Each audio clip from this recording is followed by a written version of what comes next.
विघ्नहर्ता श्री गणेश, श्री गणेश, श्री गणेश। मैं भंडासुर को एक के बाद एक अनेकों ब्रह्मांडों पर विजय कदापि प्राप्त नहीं करने दूंगा।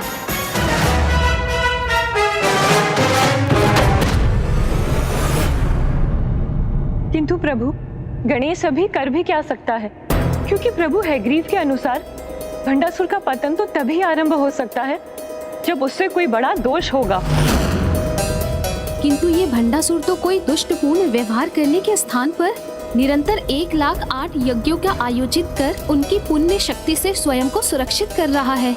ऐसी विकट परिस्थिति में पुत्र गणेश सफलता प्राप्त करने हेतु किस युक्ति का प्रयोग करेगा? मुझे पुनः एक बार विघ्नहर्ता से विघ्नकर्ता बनना होगा।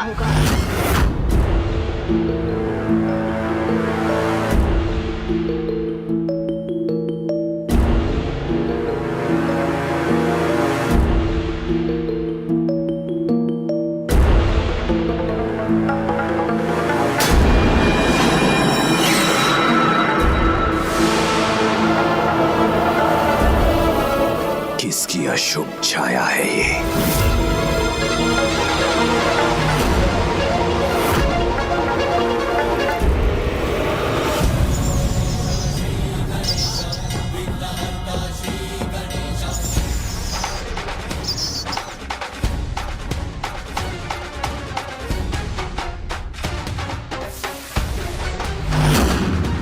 स्वयं मेरे आराध्य, मेरे जन्मदाता गणेश जी मेरे अमरपुर में पधार रहे हैं। ये तो अत्यंत शुभ समाचार है।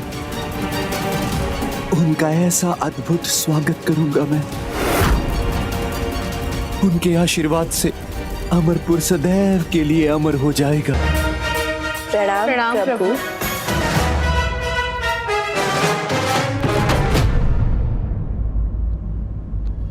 मेरे अमरपुर में पधार कर हमें साक्षात दर्शन देने हेतु आपका कोटि कोटि धन्यवाद। अब स्वागत हेतु अपने चरण धोने की अनुमति देकर हमारे सौभाग्य में और वृद्धि का अवसर प्रदान कीजिए। तुम्हारी प्रथम भूल तो यही होगी भंडासुर। मैं तुम्हें अपने चरण नहीं धोने दूंगा, जिससे तुमसे अतिथि सत्कार के नियम का उल्लंघन होगा। सब चलता है, यही विचार है ना तुम्हारे जीवन का आधार? यही कहते हो ना सदा? तो अब देखना किस प्रकार तुम्हारे इसी विचार का प्रयोग कर मैं तुम्हारे जीवन का ही सर्वनाश आरंभ करूंगा और तुम्हें पाप का भागी बनाऊंगा। मैं तो यहाँ मात्र तुमसे भेंट करने आया हूँ मेरे प्रिय मित्र भंड कुमार, और मित्रों के मध्य इस औपचारिकता की भला क्या आवश्यकता? ये तो चलता है ना? चलता तो है प्रभु, किंतु ये कैसे चल सकता है? अतिथि भगवान का रूप होते हैं और यहाँ तो स्वयं भगवान मेरे अतिथि के रूप में आए हैं, जो प्रथम बार मेरे अमरपुर आए हैं। तो आपके चरण धोकर आपका स्वागत करना तो अनिवार्य है। इस अत्यंत महत्वपूर्ण संस्कार का पालन तो मैं अवश्य करूंगा। नहीं मित्र भंडासुर, सम्मान का भाव तो हृदय में होना चाहिए, और वो तो मुझे स्पष्ट दिखाई दे रहा है। फिर तुमने मेरे चरण धोए अथवा नहीं, इसकी चिंता त्याग दो, क्योंकि तुम ही तो कहते हो सब चलता है। इतने अचंभित और स्तब्ध मत हो मित्र, ये तुम्ही से तो सीखा है मैंने। चलो अब मुझे अपने भवन में प्रवेश कर यहाँ की भव्यता के दर्शन तो करने दो। तो इस प्रकार अपने भवन में विघ्न का स्वागत करेगा भंडासुर।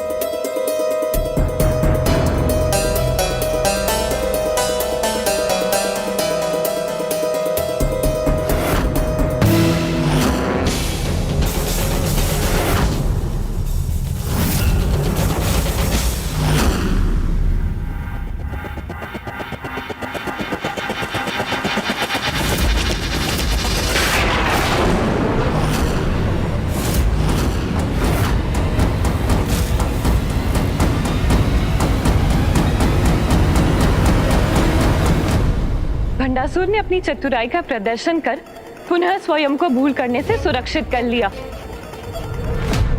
आपके लिए महत्वपूर्ण नहीं होगा प्रभु, किंतु मेरे लिए तो है।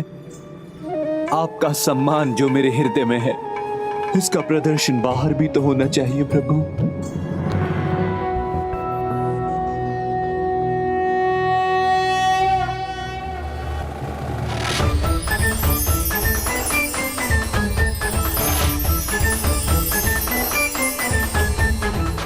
आइए प्रभु, हमारे अमरपुर में आपका स्वागत है। आइए प्रभु। मेरी प्रथम युक्ति तो विफल हो गई। भंडासुर को मेरे चरण धोने का पुण्य प्राप्त हो गया।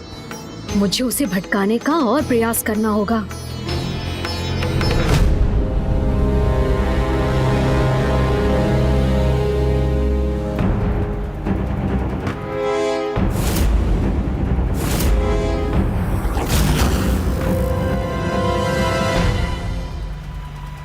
प्रणाम प्रभु।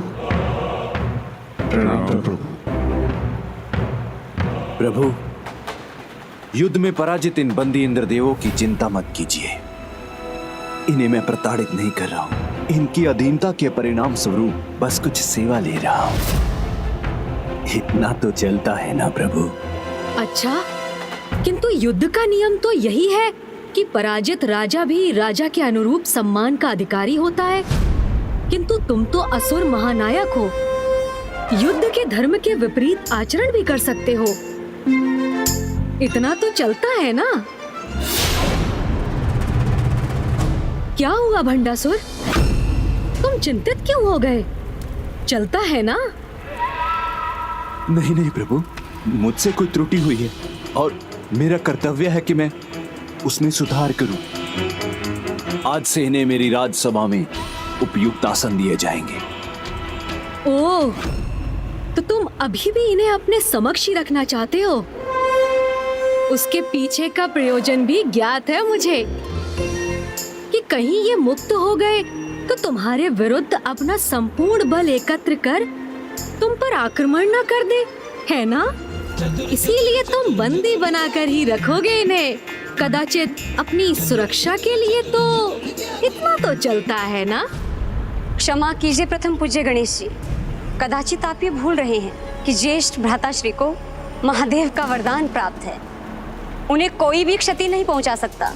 और ये दुर्बल इंद्रदेव, इनमें से तो किसी का इतना भी दुस्साहस नहीं मेरे भ्राता के समक्ष अपना शीश उठाने का भी दुस्साहस नहीं कर सकता। बस बहन दोमिनी, प्रभु यहाँ अतिथि के रूप में आए हैं, इसलिए इनका तनिक भी अपमान उचित नहीं। अब तो जो भी होगा वो मेरे पक्ष में ही होगा।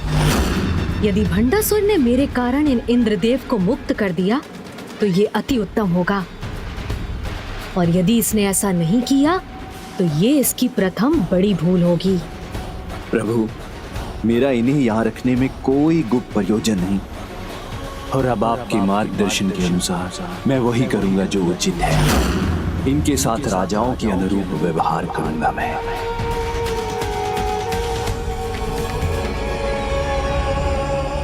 प्रभु की कृपा से मैं आप सभी को सार्वजनिक क्षमादान देता हूं। जाओ, मेरे प्रतिनिधि बनकर अपने अपने ब्रह्मांड लौट जाओ और वहां जाकर मेरे विचारों का प्रचार करो।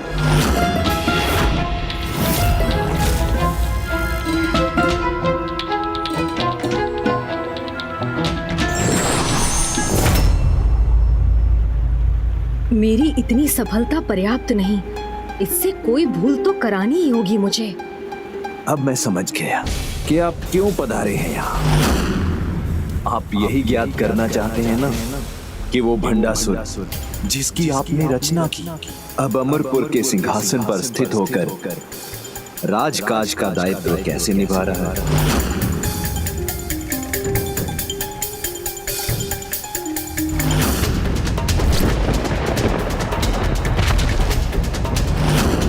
इसका सिंहासन, कदाचित यही मेरा उपाय बनेगा। आप तनिक भी चिंता मत कीजिए प्रभु, सभी नियमों का पालन कर रहा हूं मैं, किंतु किसी कारणवश कोई छोटी सी भूल हो गई मुझसे तो इतना तो चलता है ना प्रभु। कोई छोटी भूल नहीं भंडासुर, निकट भविष्य में बहुत बड़ी भूल होगी तुमसे।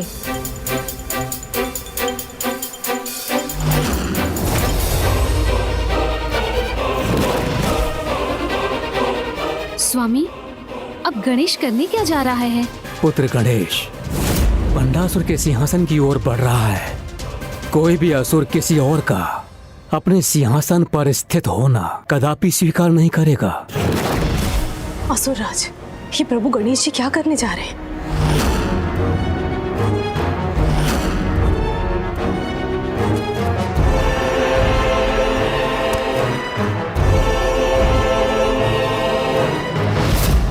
पुत्र गणेश अपने ब्रह्म स्वरूप में है, इसीलिए उन्हें उनकी इच्छा के अनुसार आसन ग्रहण करने से रोकना महापाप होगा। भंडासुर ने यदि ऐसा किया तो वो अपने समस्त यज्ञों का पुण्य खो बैठेगा और इस पाप के दोष से मुक्त होना उसके लिए असंभव होगा।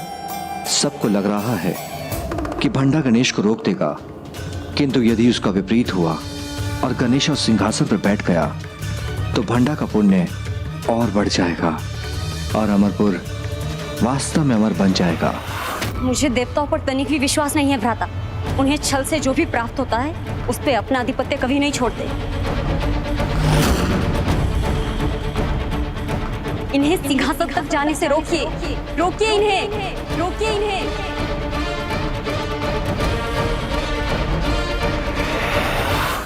अब क्या करेगा भंडासुर? वो गणेश को रोकने का प्रयास करेगा या नहीं?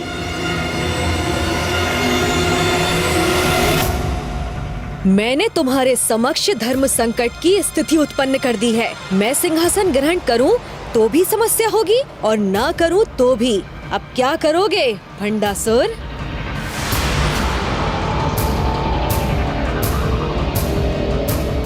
आप रुक क्यों गए प्रभु? ये सिंहासन तो आप ही का है, इसे ग्रहण करने की कृपा कीजिए।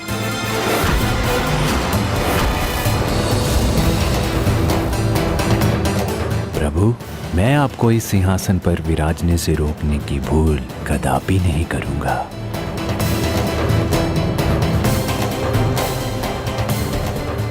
तनिक भी संकोच किए बिना आसन ग्रहण कीजिए ना प्रभु। प्रभु, मैं पुनः निवेदन करता हूं कि आप सिंहासन को ग्रहण करने की कृपा कीजिए। हाँ हाँ प्रभु, तनिक भी संकोच मत कीजिए, सिंहासन ग्रहण कीजिए प्रभु। ये बार बार अनुरोध क्यों कर रहा है? ओह, कदाचित ये मुझे मेरी ही युक्ति में उलझाना चाहता है। ये मुझे अपने सिंहासन पे बिठाकर मेरा आशीष प्राप्त करना चाहता है।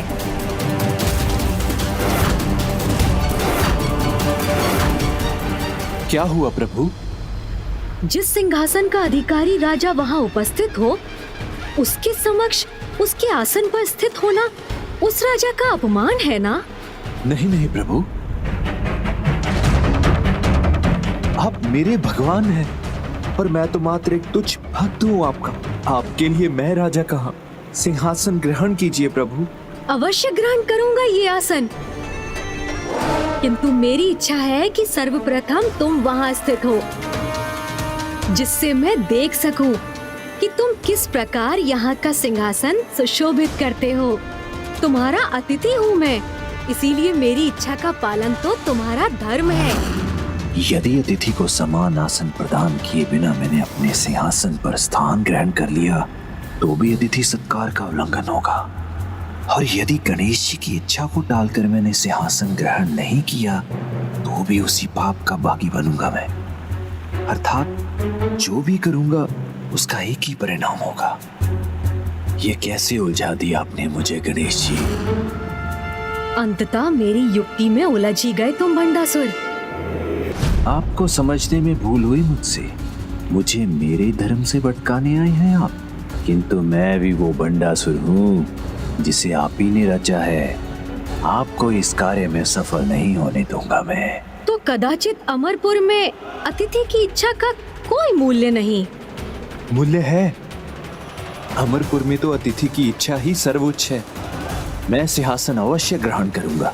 किंतु तभी जब आप इसकी अनुमति प्रदान करेंगी। जितना दिखाई देता है उससे कहीं अधिक चतुर है ये भंडासुर। अतिथि को समान स्थान देने के पूर्व उससे अनुमति प्राप्त करके स्वयं सिंहासन पर स्थित होने का उपाय ढूंढ लिया इसने, जिससे अब वो उसकी भूल होगी ही नहीं। मैं तुम्हें अनुमति प्रदान करता हूँ। मैं तुम्हें अनुमति प्रदान करता हूँ।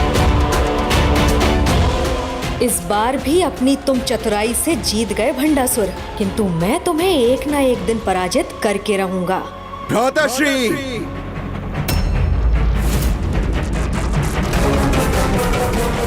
मेरे प्रिय भ्राताश्री असुर महानायक भंडासुर, हम आपके लिए अन्य 10 इंद्र और 10 ब्रह्मांड के प्रतीक ले आए हैं।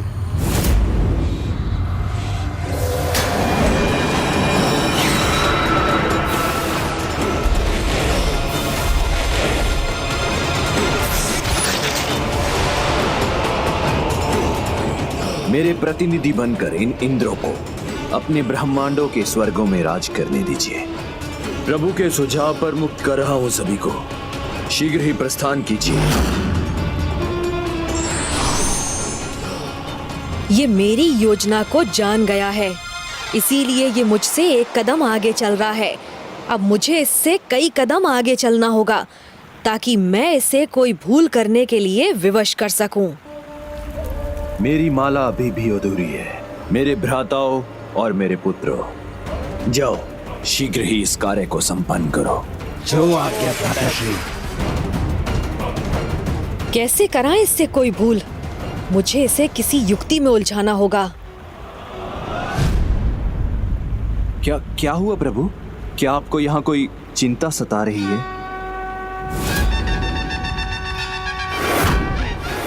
क्योंकि तुम तो बड़ी भूल पूर्व में ही कर चुके हो।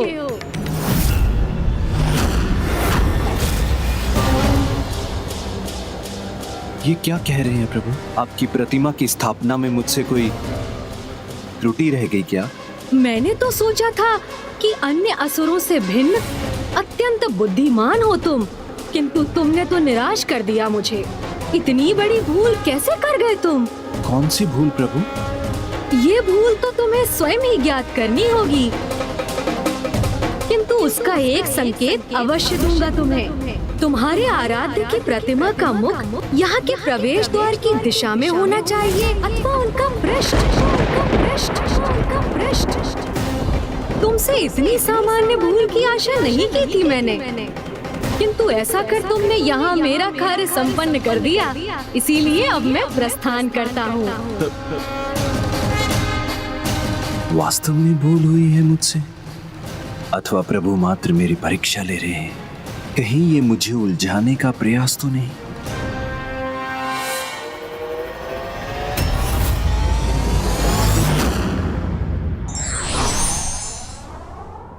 अधर्म का अंधकार कितना भी विशाल क्यों ना हो, प्रकाश की एक किरण उसका अंत कर ही देती है। For more updates, subscribe to our channel, click the show links and enjoy watching the videos.